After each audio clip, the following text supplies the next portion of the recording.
Hi, I'm Nathan. I'm the creator of this crazy rock opera called Alice in the Wolf. It's, and I was kind of discerning, sitting down, trying to make a video response, but I'm going to give it a go anyway. So, Alice in the Wolf started off as a poem that I wrote one day, and everyone that I read it to, they all just got goosebumps, and everyone just had this amazing response to this poem. And so I kind of expanded it out a little bit. I had this idea of like, what if it became a full story?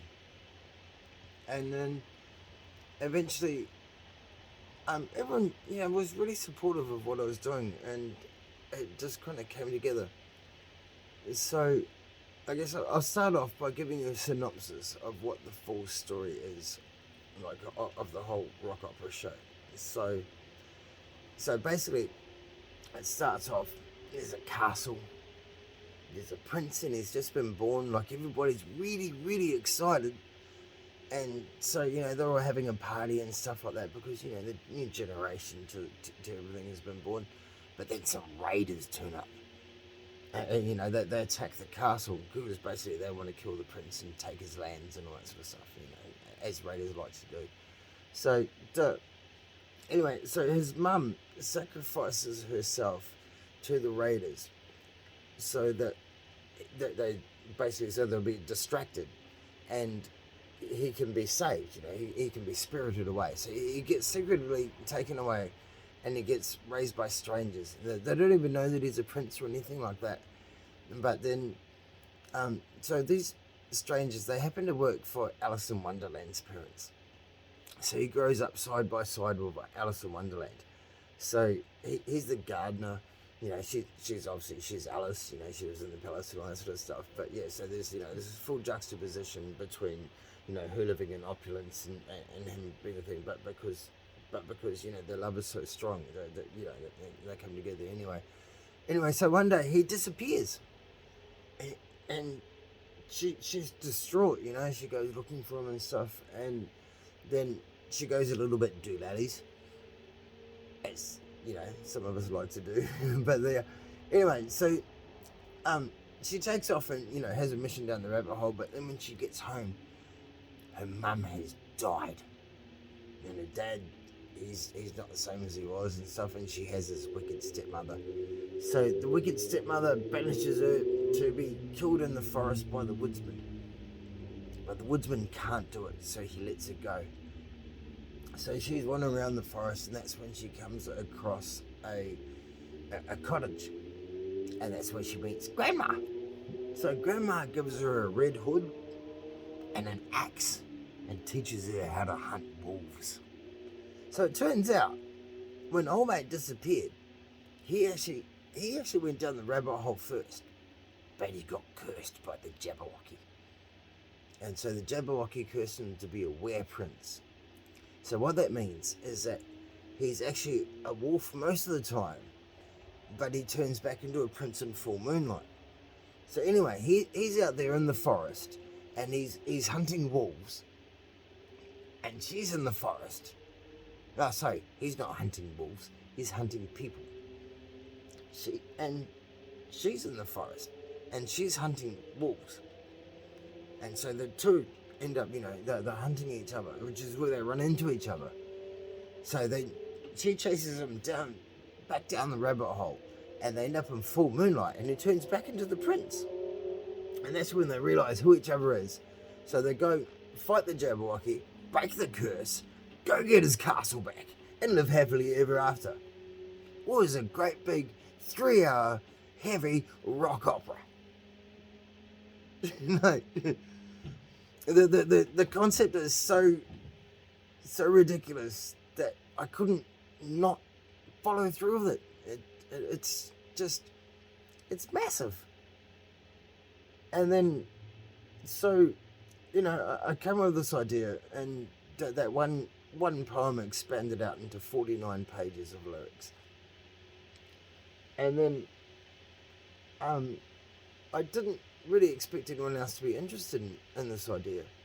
And then, suddenly, a bunch of people heard about it, and everybody was like, dude, this is amazing. I want in. I want in. Um, and so many people asking to be part of this project. I'm just mind blown. Like, the support from the community and different things. Like, I've been involved in so many different projects. Well, it's been a while since I've done anything where I myself and actually creating music. I've been doing VJing and lots of live production sort of stuff. For quite a while. So I was really quite surprised when I came back to doing music, and just there's hundreds of people saying like, "Hey, this is great. Go, please do it." So it's really cool. The I guess I'd like to read you the original poem that I wrote at this point. The it, it's the center point, it's the Polaris, it's the original, like, stasis of everything, and everything came out of this particular set of words. Anyway, so I guess I'll just get on with it. So it's kind of hard, like, it's a lot easier for me to sing in front of like a really big crowd of people and stuff on a stage than it is to sit here and do this. But anyway, so this is, I guess, part, I don't know, 19 or something of the show. Like, the whole thing is going to be like 3 hours long. Like, there's 49 pages of lyrics so far, another 15 to go. This is the one that started all. In the middle of the night, in the middle of the forest, her red hood flickers through the trees. Now his eyes never flicker, and his fur is getting slicker as he stalks her from down the breeze. Don't you give away your scent, don't you scare her away. Tread lightly and carefully close to your prey. Now she walks down the path that she's walked so many times before. She's got murderous thoughts on her mind, and then some more. Now it's time for her to even the score. With a red hood pulled high and boots to her thighs, she's a little girl no more. So don't be afraid now, little Miss Alice, of the looking glass now, little Miss Alice. Don't be afraid now, little Miss Red Hood. Sometimes a wolf might eat you some good. Now the wolf he watches, patient and ancient, watching for changes in the wind. As she skips down the path, he wonders if she senses him. Should he move and give himself away? Now one false move and he knows he's lost his prey. So don't be afraid now, little Miss Alice. The Cheshire Cat holds you no malice. Show you no fear now, little Miss Red Hood. Facing that wolf could do you some good. She steps out into a patch of the brightest moon and looks up to the stars. He holds his cold, goddamn breath, and he gazes from afar. Am I lost? She cries to the wind. He starts to move and so it begins. She sees him from under her hood and the corner of her eye. First she gives a gasp and then a little sigh. But is there a quiver from fear or anticipation? And what is that strange look in her eye? Softly he approaches, his fangs are laid bare. But for some reason he cannot understand. She's still standing there. Why doesn't you run away? I'm a wolf, after all. But she holds her ground. She stands strong, and she stands tall. Hello, little Alice. Is that you underneath of that hood? Yes, it is me, Mr. Wolf. Your fangs are looking so good. You know that I'm here to catch you, he asks with bated breath. Well, what the hell are you waiting for? The moon has not much time left. She cries and she screams and she tears up her red hood. She grabs and she holds him as they thrust deep into the woods. Welcome to the rabbit hole, she squeals with glee. Now if you dare, Mr. Wolf, won't you follow me? And down they tumble through time and without grace.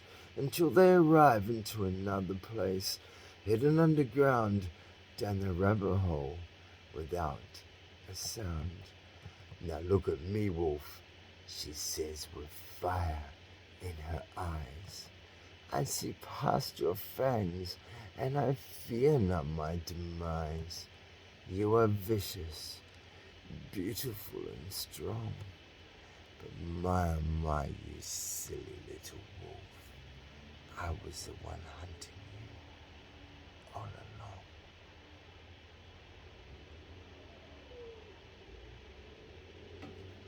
So, so yeah, that was the original poem.